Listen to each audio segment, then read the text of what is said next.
Welcome to the Chiron Asteroid series, Chiron Retrograde in 2024, Part 2. And I have astrologer and colleague Justin Crockett Elzie with me here today. So how you doing, Justin? I'm doing great, Liz. How are you doing today? Good.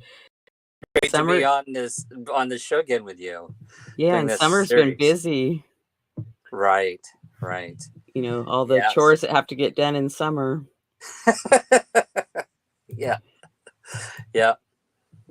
So to get a hold of Justin, his website is justincrockettelzie.com, and my website is alightpath.com. So I have a quote on Chiron here, or it applies to Chiron. Much of your pain is self-chosen. It is the bitter potion by which the physician within you heals your sick self. Therefore, trust the physician and drink his remedy in silence and tranquility. For his hand, though heavy and hard, is guided by the teacher, by the tender hand of the unseen, Kahil Gibran. And I thought that applied to Chiron. Yeah, most definitely. And we covered a lot of these earlier slides in the earlier show. So for those folks who are just watching this, they can actually go back and watch our first show in this series, right? Where we covered July and August.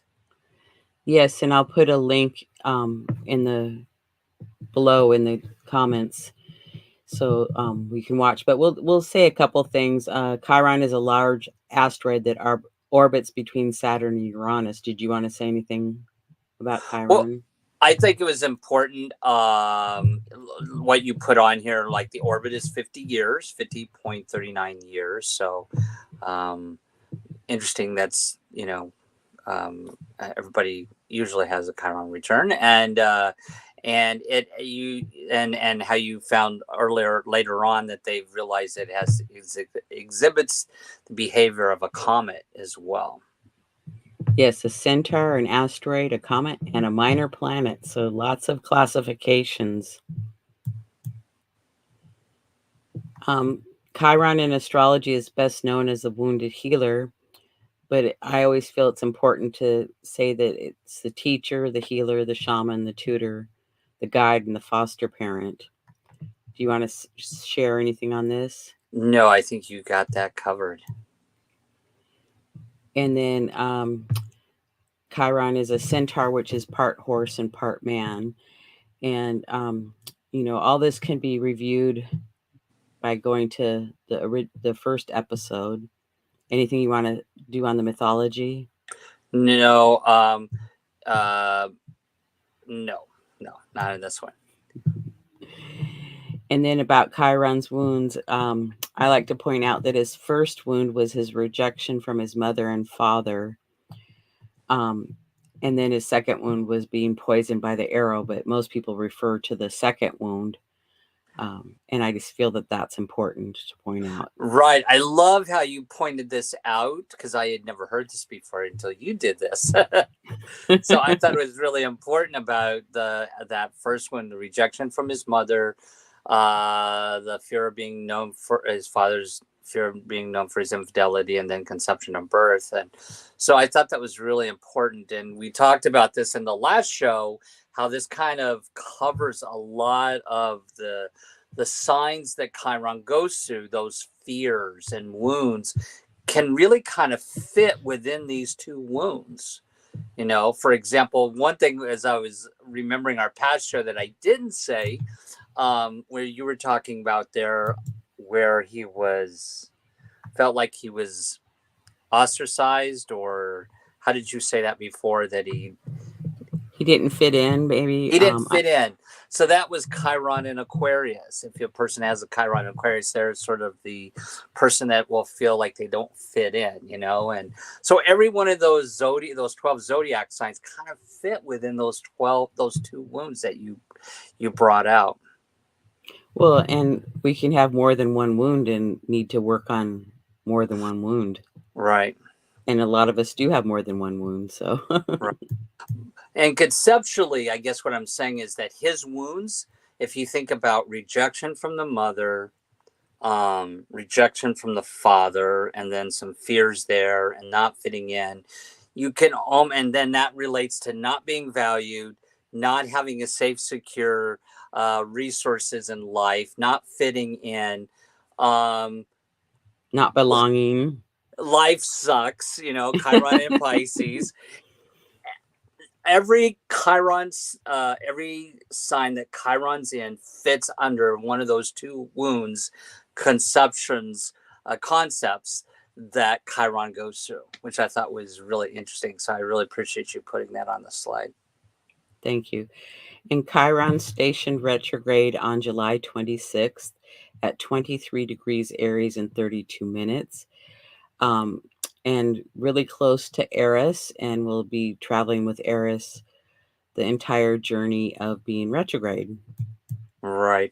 And I want to point out, if I could, Liz, that this series that we're doing is for the whole period of the Chiron retrograde, which goes from July until December. So we're doing this in a 3 series. And so that first show, we want everybody to go back and watch. We covered Chiron retrograde in July and August and the aspects it makes. And this, of course, this show, the second in the series, is September and October, and then we'll do a third series of November and December, culminating. So we're going to talk about the Sabian symbols a little bit here. They were discovered in 1925. They were channeled by spiritualist medium Elzie Wheeler, and she had the assistance of Mark Edmund Jones, and he believed she had tapped into the ancient mind matrix. I like that. I do too. So here on this chart, we have when Chiron went retrograde in the degrees. And since we're concentrating on September and October, we're going to look at the Sabian symbols going backwards, because usually we go forward, but we're going to go backwards because Chiron is retrograde. Right. So right. We're going to start with 22 degrees. Right. And go to So 20. Would you like to start? Sure. Thank you. So if we look at the archetypal here for Aries 22 degrees, the concept is the gate to the garden of all fulfilled desires. And the keynote here is abundance made possible by human togetherness and cooperation. And it really relates to a social feeling of abundance and cosmic optimism and success. And then in October, Chiron will be at 21 degrees of Aries. A pugilist enters the ring, the release and glorification of social aggressiveness, overwhelming power. And then in November, it'll actually get to that 20 degrees right there, right around October 31st to November 1st. And Aries 20 degrees is a young girl feeding birds in winter. And the keynote here is overcoming crisis through compassion, the transmutation of love into love. And so, what I was thinking, Liz, as we're going through these, that to tell the audience that these kind of situations can come up during this period archetypically as Chiron goes through these 3 degrees. And so, for example, one of the things I was thinking about is that this may not have enough, like there could be some issues of actually being optimistic right now, about some things and feeling like there's abundance, with Chiron going backwards. And then, or maybe issues of abundance and optimism, and then issues of people fighting, the pugilist there, and maybe power issues come up. And maybe just really trying to be compassionate with others and forgiveness through the crisis that we currently go through. So I was kind of thinking that. What do you think about that? I like that. And, remembering that Chiron is retrograde. So when a planet's retrograde, lots of times we do an internal review. And so with Chiron retrograde, that's a really good time to work on wounds or fears, anything that you have going on, whether that's to get counseling or to start automatic writing or read some self-help books. Any number of things can be very helpful to work on that. And like I mentioned before, Chiron is conjunct Eris, and she's the one that was very chaotic because she was disappointed that she wasn't invited to a party, so she went and kind of created chaos at the party. And there's a lot of chaos going on in the world, as we Right. all know. So in the turmoil, we still can work on healing ourselves. Yeah. So would you say that they could probably, through this 2-month period here, work on optimism and work on power issues maybe, and what else do you think?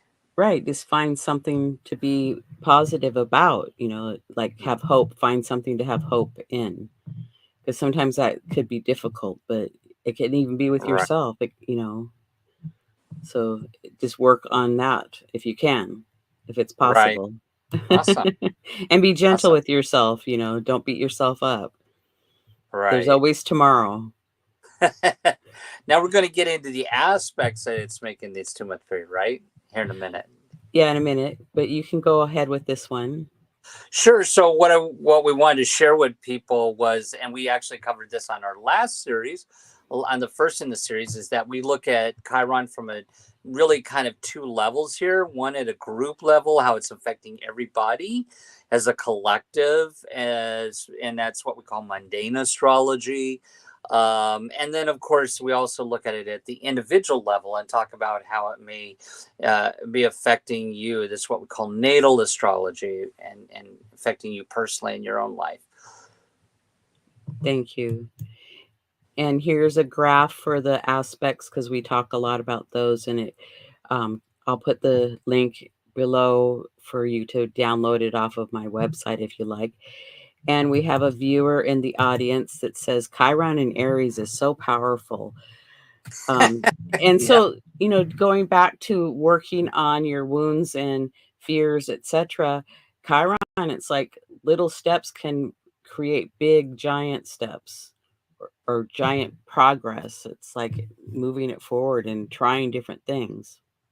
Well, one of the things I always love about Aries energy, and I can say that being a Cancer, one of the things I always like about Aries energy is Aries are the type that's like, at the end of the day, they pick up their bootstraps and they get going. It's all about that self-assertion and that warrior. And so they could be the type of people that are good at empowering others, right? And they tend to value themselves, that Aries. But with the Chiron there, this could bring issues of being self-assertive or valuing self, or kind of not always starting things when you should, or picking up your boots and let's get going, and get that going. So yeah, Aries can be very powerful energy, definitely. Exactly. So, dwarf planet Eris is conjunct Chiron pretty much the whole time that Chiron is retrograde. She's named the goddess of discord and strife. She's the largest known dwarf planet and about the same size as Pluto. Do you want to say anything more about Eris? No, I think you got that covered. I think it's kind of important, definitely important, though, what you shared. So, important aspects for September. So, we have an opposition with Venus and Juno. And even though we're not going to show the Juno chart until we get to October, it's still in effect in September. And Right. then we have a trine with Mercury and a sextile with Jupiter, which it's starting to apply, but we'll see the chart when we get to October. Yeah, because it's actually sextile now. It's happening right now. It's sextiling Jupiter, but as you said, it does go into October. Okay, so we have Chiron opposite Venus, and it's been in phase from the 10th until the 21st of September. So we're almost there in a couple more days. And it will be exact on September 16th. Would you like to speak to that? I was curious what you thought about it before I say anything. Well, our audience member has said my Chiron is in Aries in the fourth, and I can confirm your take. So Chiron opposite Venus, um, it's like we could wound our loved ones, but we could also be doing some really good healing in a different way that we haven't thought of before. So there could be a little bit of challenge going on. It's like we can see, but maybe we don't know how to resolve it yet. Right, right. I like that. I like that. I would just add to that. I like what you're talking about the loved ones because I see this as where's also somebody important in your life, Venus and Libra there. A relationship could actually help you give you perspective about some things. Um, and also, that balance between self and relationship here. This could be the time when people say, well, I need to focus more on myself instead of desiring to have that other half of me, the completion of self here with Venus and Libra. Yes, a little self care to be able to be in relationship. Right. So I definitely think it could also, I was thinking, Liz, it could also relate to some people actually evaluating because it's a tension, right? Evaluating which relationships value us at this particular point in time that we are desiring, but we might want to check to see if that relationship is respects us and values us. Right. Is it working to my advantage to be in this relationship, or am I wasting my energy and beating my head against the wall because it's going nowhere? Yeah, yeah. Well, I think it's going both ways. It's like it could be a really good one, but it's like sometimes it's like time to move on. Right, right. And one of the things I was going to say about that, a lot of times people, especially that Libra archetype, sometimes can be so. And I think you said this the other day that I think when we were talking before about how that Libra archetype is always looking for relationship, that completion of the other, and sometimes that can overwhelm somebody so much that they lose that sense of self or value their own individual self there. And so I think that opposition can help bring balance with that. Oh, that's great. Yeah, losing yourself for the relationship, sacrificing. So it's Yeah. like bring balance. I like that. So then we have Chiron trine Mercury. It's in phase from August 14th through September 8th, and it's exact on September 2nd. So would you like to speak to that? Yeah, I'll start with this one. I think I think this is because it's a trine, and I'd be curious what you think about this. But I look at that as sort of neutral. A lot of times, so many astrologers talk about trines as being good, but in actuality, it's just an easy flow of energy, and it can be neutral. It can be either It can go for if you're a really let's say powerful communicator, it can be really good having that flow, but if you're not, it could also go the other way. So I think this is really um, I think again, Leo energy is about self-expression, right? And self-authenticity and expression here. And I think this could bring in some really getting us some insight into if we're valuing our own creativity, because that's Mercury and Leo there. Are we valuing our own creativity? Are we, might be, if we're doing a creative project, are we really valuing our own self-authenticity and self-expression in a creative project? Could Well, also and be some arguments here.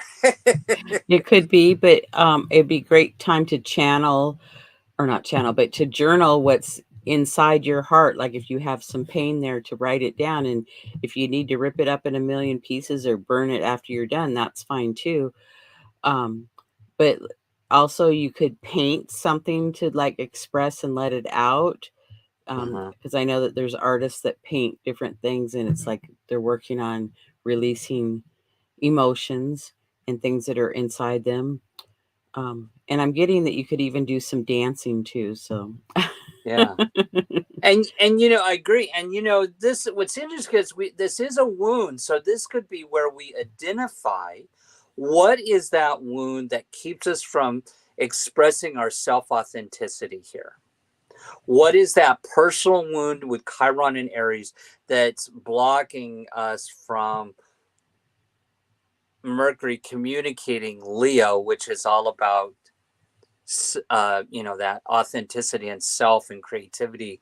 So this could be where we confront that wound, and there could be an easy flow of energy to healing the wound of communications here, and maybe at some point saying they don't care about what other people think about them. I'm just gonna.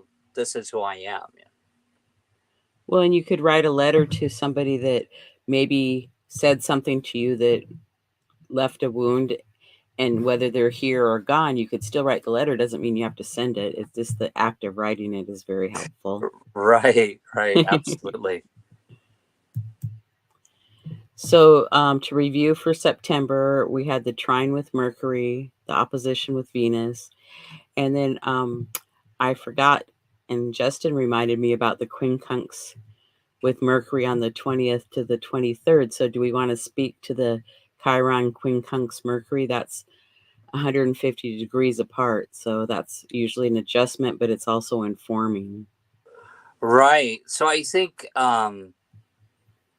you know, going back to that trine, and then it's quincunxing, it's almost like there's a story happening here. That trine with Mercury is just not a standalone thing happening here, that it's going from a trine and then into a quincunx and inconjunct there, that there's it's not just a one-time thing here of healing. There's some deeper, I think that when it gets to quincunxing Mercury, that there's going to be something that comes out that's revealed that we're really not maybe consciously aware of, that may be part of that whole story. What do you think? I like that. Yes.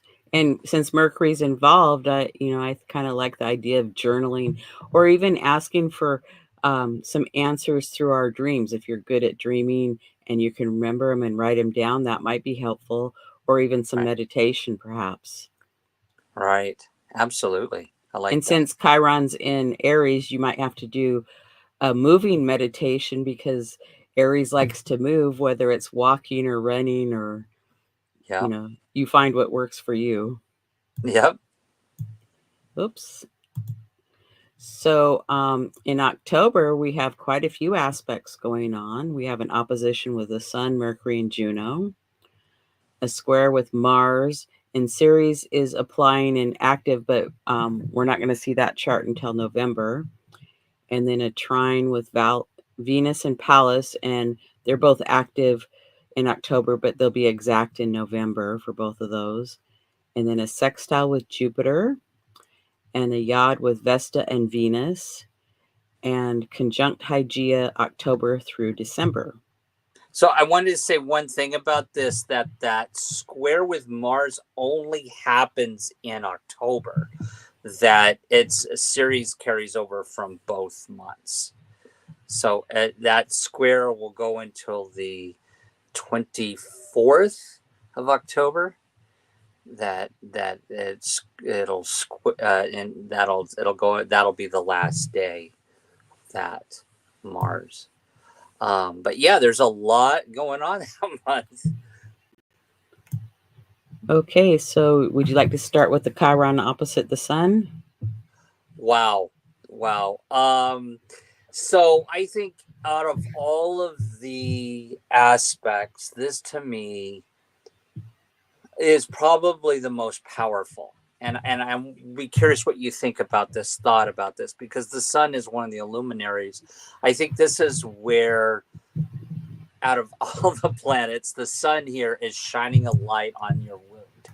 And I think this is probably kind of an inflection point for Chiron in this whole retrograde cycle, if you want to think about it. We talked about last month where it was all that different aspects, but here it's actually opposing the sun. And I think this is really an inflection point through the whole series of revisiting. If we've been working on some healing over the last couple of months, that this is where we revisit that. What do you think? Well, yeah, we could be resistant to making those changes, but if we do make the change, it's going to be very helpful, I would say. Yeah, and one of the things I was going to say about this is because this is the sun that's in Libra, and we've been dealing with the nodes, right? In Aries and Libra, this could bring some things back into our purview about, as we've gone through the last year with the lunar nodes in Aries and Libra, this could highlight or kind of, again, bring an inflection point to self and relationships and wound in relationships that we have to deal with. Right, exactly. I like that. And it actually could be a good point of when we start something. Like we say, okay, I'm going to start a new relationship, or I'm going to end this relationship, especially with the sun opposing it there. Right, exactly. Okay, and then Chiron is opposite Mercury. What do you think about that one? Well, we could, I would just say, like, breathe or count to 3 before you say angry words, because you could really hurt somebody, even hurt yourself for that matter. So it's like, be cautious. But sometimes there's words that need to be said, so it can kind of go both ways. Yeah, true. So true. So true. Anything else you want to say about that? Well, yeah, I like what I definitely agree with what you said, and we were looking at it from earlier. It was trining Mercury in. So here we go. It was trining Mercury in Leo, that it quincunx Mercury, and now it's opposing Mercury, and now Mercury's in Libra, which is all about balance and harmony, and making a decision, and trying to bring some sense of balance in communications or relationships. So it could be a time when we heal something from last month, Or even a few months ago, or Yeah. since the nodes have been in Aries and Libra, perhaps, or the last time the nodes were in Aries and Libra. But I think what's really important here is all of these aspects to Mercury, which is all about our thinking as well. It's almost like there's this phases that we're going through and are thinking about our wound here, right? And because every phase that or every aspect in this phase, as Mercury is aspecting Chiron, is all about how we are. And I know we talked about this last month, communications and our thinking about our wound. What do you think? Exactly. Well, and it's like, you could have foot and mouth syndrome, and sometimes things that are said angrily, um, it's really hard to take it back and ask for forgiveness, and sometimes it hurts so bad, but it also feels like sometimes there's just things that need to be said. So, and I said that before, so sorry to repeat, but No, it I feels think like it's a that. good thing to repeat. It's a good thing to repeat. And again, writing or journaling it, writing down what the wound is, and with all those aspects to Mercury continually happening, it's like, I think you could get great results, Yeah. or Yeah. go to counseling, or find a new self-help book or something. Right. And back to the saving symbols about kind of bringing some sense of less chaos in our life here, and and more optimism as we go through this period, you know. And then Chiron is opposite Juno. So Juno's the asteroid for relationships and partnerships. Yep. So Yep. So what do you think about this one? Just kind of reinforcing that Aries Libra energy of, your relationship with yourself, your relationship with others.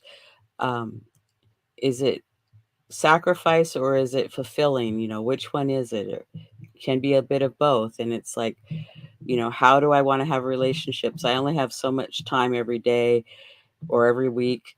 So, spend it wisely, the time. And I was just thinking back to I forget what you had put on your slide. Again, I'm just reminded about what opposition here for the audience, what this could mean. It can be a mirror. It's shining a mirror on the wound in our relationship. It can mean that it's at a standstill, because it's it's like that tension. It's like when you got, let's say, for example, transiting Mars opposing your natal Mars, you're not really going to go anywhere. So it's kind of like trying to go in two different directions. So this could mean that the relationship is trying to go in one direction, but the wound's still holding us back. Well, and I reminds me of pointing the finger at somebody else and saying it's their fault, and if they would just change, but you have three fingers pointing back at yourself. And if we want somebody else to change, we have to be willing to do that also, or be in integrity with what we're asking. Right, absolutely. So then Chiron is square Mars. Yep. So and you were just talking about Mars, and you're the Mars person. So do you want to address this one? Yeah, I think this is huge, because when we think about those Sabian symbols of the pugilist, that is almost, we're talking about Aries, Mars energy there, right? The power. So I think this is kind of the hidden thing here this month, because it is a short time frame of squares you've got here from the 2nd to the 24th, but this is a period when I would say, Liz, that maybe people might want to kind of watch how they're expressing themselves and power dynamics during this period of time, because this can be the time when a lot of people are like and I know we're in political season, so I would say watch what happens in these 2 weeks. This is kind of important. There could be, we may see, no, hopefully not an October surprise, but this is definitely a fight, a fight or power dynamics thing going on here. As Mars is squaring, and I think what also happens here is that it's Cancer, it's water and fire. So we see this thing where this may be a time when our emotions really rise to the surface about our wound, and where it's really forcing us to take action. I love how you always talk about action as related to squares. So I think there's an emotional content here, Mars in Cancer, to that Chiron. What do you think? What's your take? Yes, be gentle with yourself and others, because the emotions perhaps are going to run a little high, and it can be from the wounds that they have. And if you do get in an argument, because we were talking about Mercury earlier with the different aspects to Chiron, it's like yelling louder or trying to get the last word is not going to accomplish anything, because the other person's not going to hear you anyway. So you're kind of wasting your energy. Right. It's like, pick your battles. It's like, work on yourself. So. Right. And, the other thing this could also play out too is that, Mars in Cancer makes decisions. If you have Mars in Cancer, you make decisions based on a feeling or emotion. People do. And so there can be emotional rationalization here. So this can bring out, again, the emotions of the wound, basically. And I think I agree with you. We got to trust your intuition and feeling here. And I think it's a great time to really heal this wound. Right, and maybe take some time out for yourself to process all this, because sometimes being around more chaos is going to make it more difficult to process it. Right, right. I was just thinking of something here. Yeah. And I think, one other thing there too. I think, because it's also where we assert, or our emotional drive is going towards, which is caregiving or whatever that is. There could be things that come up where in our caregiving of somebody else, something comes up that shows that when where we thought we were valued, we may not be valued there, with Mars and Cancer. So it's also, I think it's got to be pointing back to the person that has Mars and Cancer, that they really take care of themselves. Yes, good self-care, exactly. So then we have Chiron sextile Jupiter. So Jupiter usually makes things bigger, and so it's possible that that wound can feel like it's bigger than it actually is, and that you've accomplished more healing than you might anticipate at the time. But it also could be that the work that you've been doing, you are accomplishing a great deal of healing, and maybe even more than you even thought possible.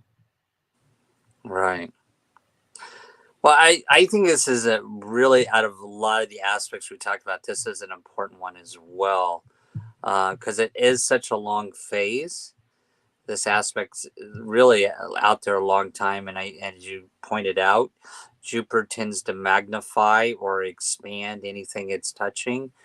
So this could be the time when like you're always talking about journaling. This could be the time with Jupiter and Gemini, the sign of communications, that we actually, publish that book about our wound, or we journal about that wound. You know.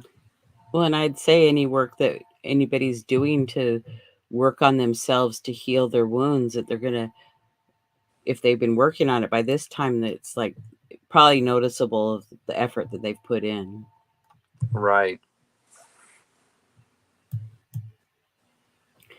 And then Chiron's in a yod with Vesta and Venus, and they're pointing to Chiron, so putting a great deal of pressure on Chiron.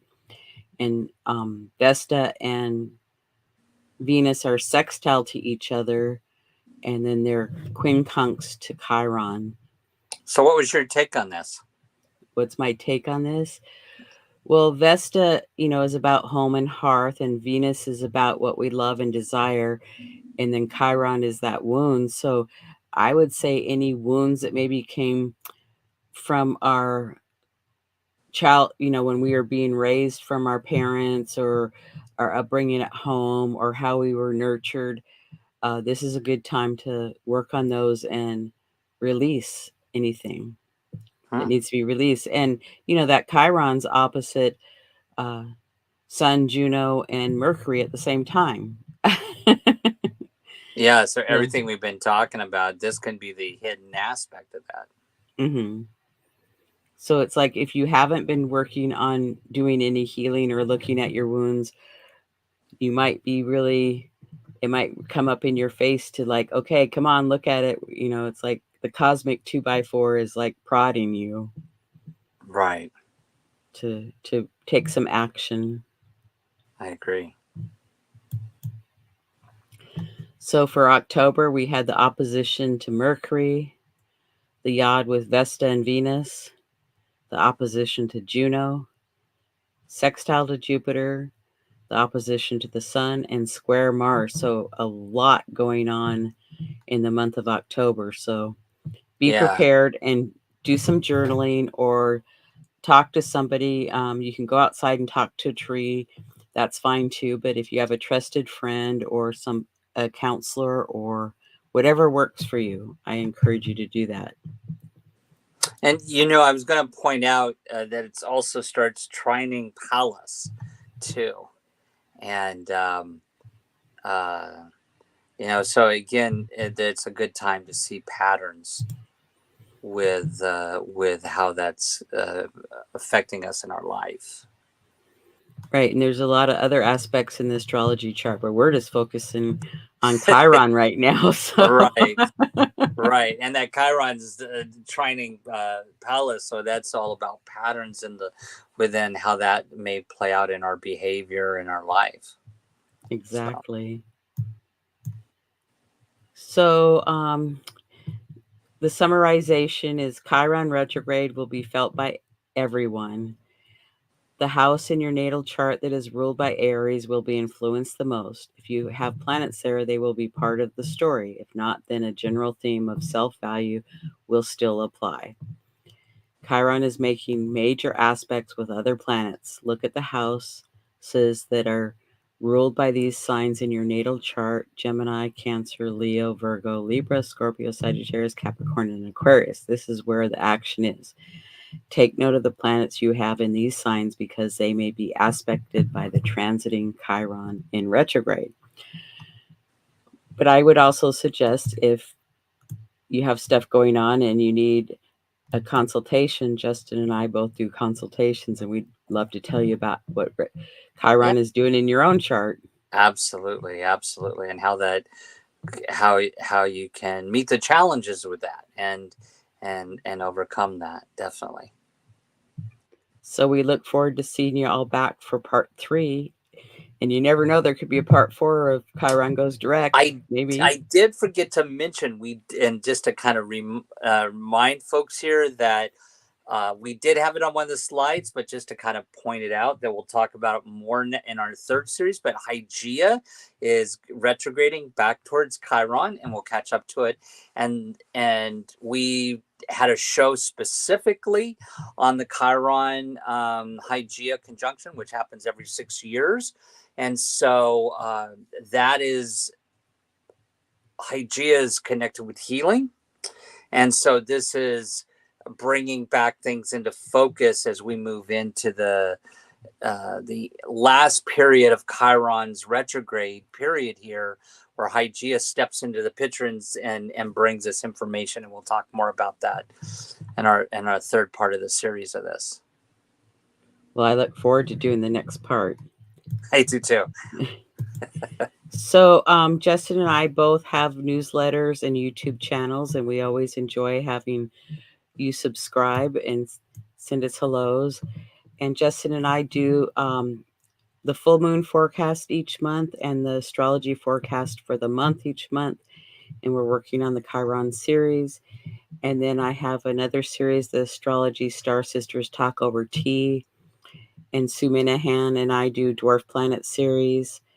Madam Simon she and I will be doing Autumn Equinox, the Libra Ingress. Joy Vernon and myself do the Libra Decans, Astrology and Tarot.